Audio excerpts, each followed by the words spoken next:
Bonjour chers frères et sœurs, aujourd'hui encore un petit audio sur la prière dans la divine volonté. Entrons dans le tome 25 à la date du 10 novembre 1928. Et Louise a dit « Et fatiguée, je commençais à faire ma ronde habituelle pour suivre ses actes. Et mon doux Jésus, se manifestant en moi, me serra dans ses bras pour me donner de la force et me dit « Ma fille, tout comme la mer murmure continuellement, j'entends en toi le murmure de mon divin fiat. Et toi, avec ta prière, tu formes en sa mère ton continuel murmure. » Déjà, chers frères et sœurs, je m'arrête ici pour admirer avec vous la prière de Luisa, qui inlassablement murmure comme la mer. Imaginons-nous sur une plage et écoutons la mer murmurer. Son murmure ne s'arrête pas. Il existe depuis sa création et continuera jusqu'à la fin du monde. Une vague suit l'autre et ainsi de suite. C'est un mouvement régulier qui va et qui vient avec les marées. Les vagues peuvent parfois devenir houleuses, voire même violentes, mais jamais, jamais elles ne s'arrêtent ni ne s'arrêteront. Chers frères et sœurs, c'est comme cela que doit devenir notre prière dans la divine volonté. Une prière qui ne s'arrête pas, une prière qui ne se fatigue pas, qui murmure sans arrêt. Ainsi, comme le mouvement des vagues forme la vie même de la mer et des océans, le murmure incessant de nos prières dans le divin fiat formeront notre vie dans la divine volonté. Mais bien que nous nous sentons fort loin de l'acte incessant des vagues, nous ne devons surtout pas nous décourager, car heureusement, Jésus, dans sa grande bonté, veille et nous a enseigné la prière préalable par laquelle il vient suppléer à nos manquements. Il sait, lui, combien nous sommes pauvres et petits, et c'est pour cela qu'il nous aime tant. Et Jésus continue en parlant du fiat de Luisa. Et lorsqu'il murmure, tu enclos tantôt le soleil, et il murmure de la lumière, tantôt les cieux, et il murmure les étoiles, et tantôt tu enclos le vent, et il murmure des gémissements et des cris d'amour. Tantôt tu enclos la terre, et elle murmure des fleurs. Tu fais ainsi couler dans ton murmure tantôt la lumière, tantôt les cieux, tantôt les étoiles, tantôt le vent, et tu fais couler des lamentations d'amour, d'inexprimables gémissements, d'un cœur blessé et des cris délirants d'un amour non partagé, et tantôt coulent toutes les floraisons que j'ai créées. Voilà ce qui se passe, chers frères et sœurs, lorsque nous faisons nos rondes, en déposant dans la divine volonté nos petits je t'aime sur le soleil, sur les étoiles, sur le vent ou sur les fleurs. Au travers d'eux et avec eux, nous crions à Dieu son propre amour, sa propre beauté, ses propres lamentations et les gémissements de son cœur blessé. C'est la divine volonté elle-même qui, au travers de nos rondes, coule, murmure, prie et gémit dans le soleil, les étoiles, le vent et les fleurs. Continuons la lecture. Et Jésus dit, « Oh, quelle beauté dans ma mère et la tienne! Oh, combien la mère de la terre leur est inférieure, car elle murmure, mais sans enclore les cieux, le soleil, le vent et toutes choses en son murmure, mais uniquement les poissons, tandis que la mère de ma volonté et en elle le murmure de ta prière renferme toutes mes œuvres, parce que la divine volonté garde les cieux, le soleil, les étoiles, la mer et toutes choses en elle-même, comme en son propre pouvoir. Et lorsque tu murmures en elle avec ta prière, tu les retrouves tous. Et tout comme la mer, par-dessus son murmure continuel, forme ces vagues gigantesques, toi aussi, dans la mer de ma divine volonté, en plus du murmure continuel de tes prières, lorsque tu augmentes tes désirs ardents, tes soupirs parce que tu veux le royaume de ma divine volonté, tu formes des vagues gigantesques de lumière, des étoiles, des gémissements et de fleurs. Comme ces vagues sont belles, et moi, de ce tabernacle, j'entends le murmure, le rugissement de tes vagues qui viennent se déverser dans ma mer. Et comme ici, dans mon tabernacle, j'ai ma propre mer, où je murmure continuellement avec mes prières, lorsque j'entends venir tes vagues, j'unis ta mer à la mienne, lesquelles sont déjà une, et je viens murmurer avec toi. Oh oui, chers frères et sœurs, notre désir est important lorsque nous faisons nos rondes.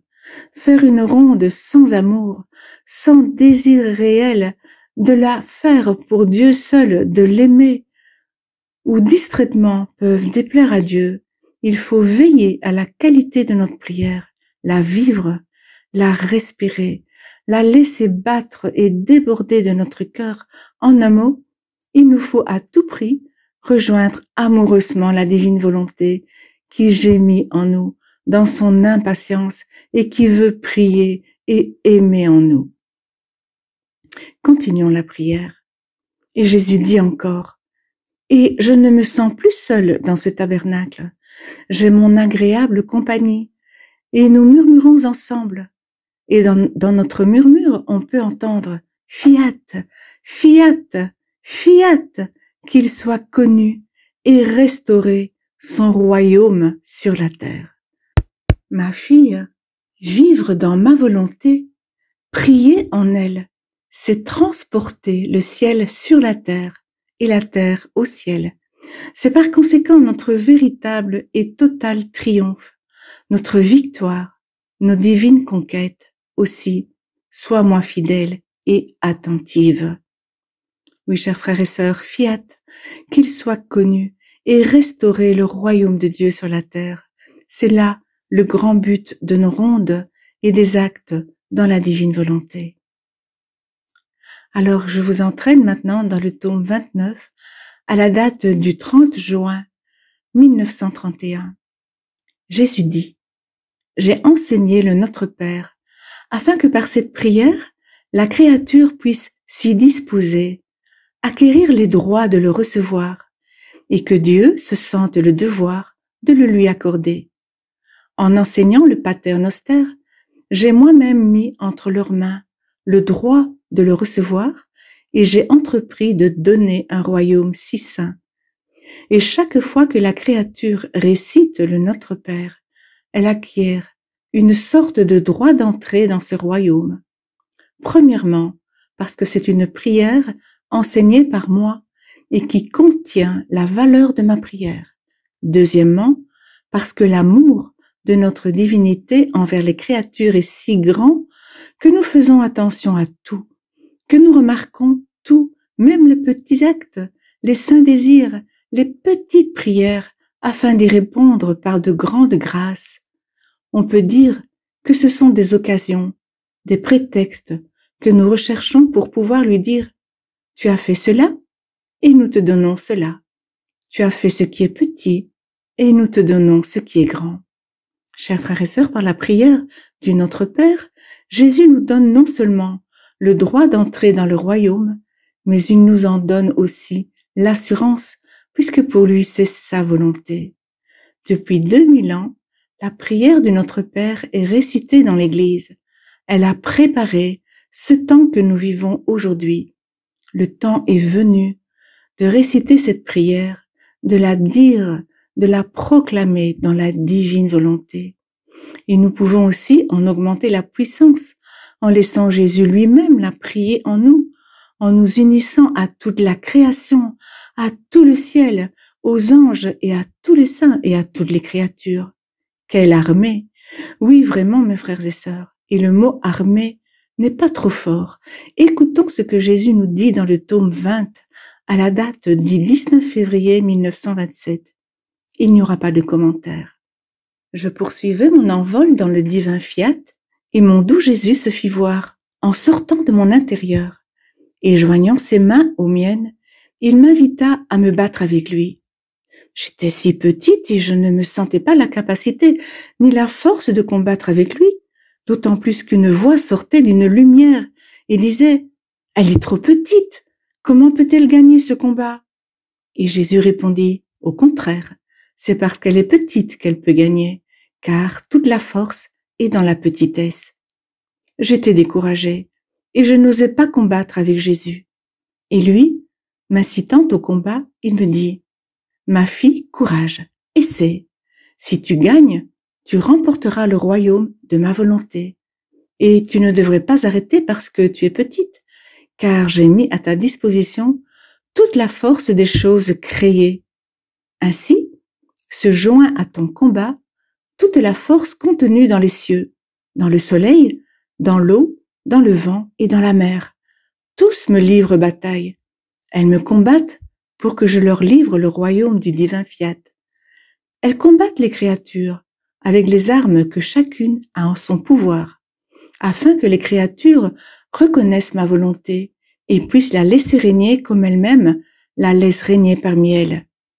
Et dans leur désir de gagner les choses créées, se sont toutes placées en ordre de bataille.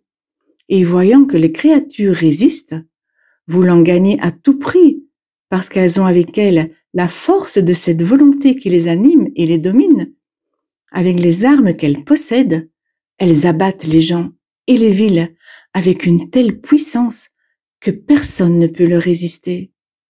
Tu ne peux comprendre toute la force et la puissance que contiennent tous les éléments. Elle est telle que si ma volonté ne les restreignait pas, la bataille serait si terrible qu'il réduirait la terre en un monceau de poussière. Or, cette force est aussi la tienne. Par conséquent, parcours les choses créées pour les mettre en ordre de bataille.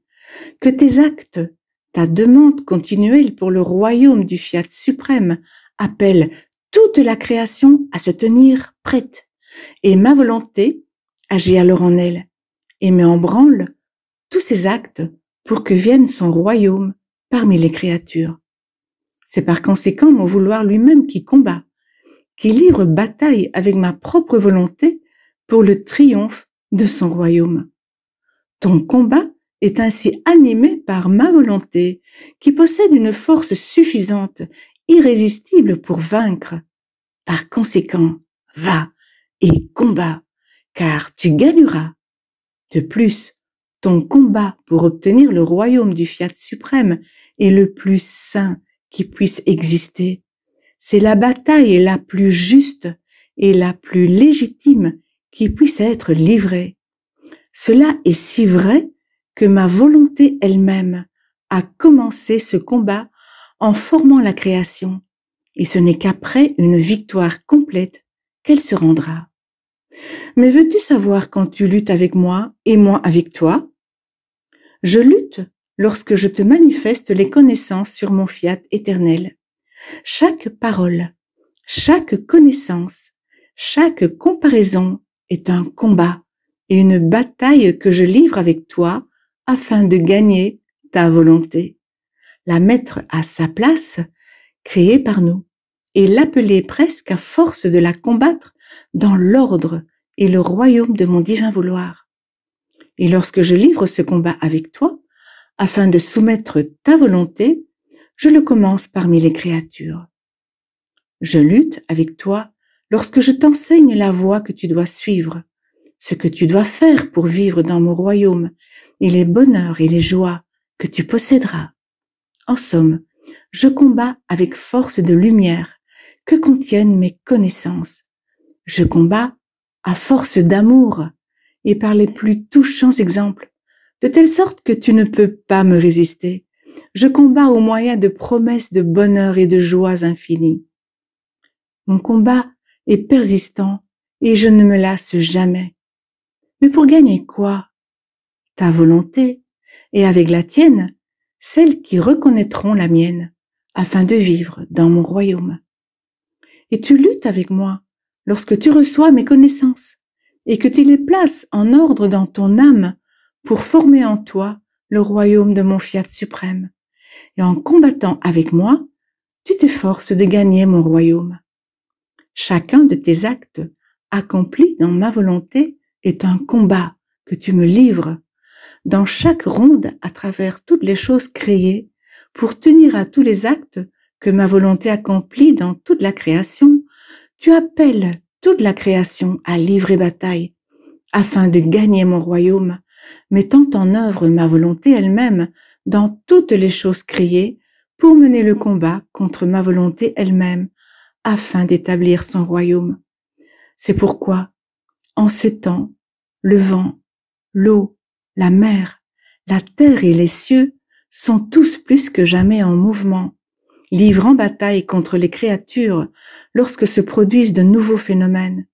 Et combien d'autres vont se produire, qui détruiront des gens et des villes, parce que, dans les combats, il est nécessaire de se disposer à souffrir des pertes, et souvent également de la part du vainqueur.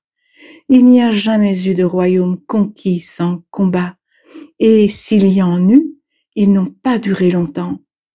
Tu luttes avec moi lorsque, investissant tout ce que j'ai fait et souffert dans mon humanité, tu y imprimes ton je vous aime, et que pour chacun de mes actes, tu demandes la venue du royaume de mon fiat suprême. Qui peut dire le combat que tu livres contre moi? Tu amènes mes propres actes à livrer bataille contre moi, afin que je puisse me rendre et t'accorder mon royaume. C'est pourquoi je te combats et tu me combats. Ce combat est nécessaire pour toi afin de gagner mon royaume et pour moi afin de gagner ta volonté et de commencer le combat parmi les créatures pour y établir le royaume de ma suprême volonté. J'ai ma propre volonté et toute sa puissance, sa force et son immensité pour remporter la victoire.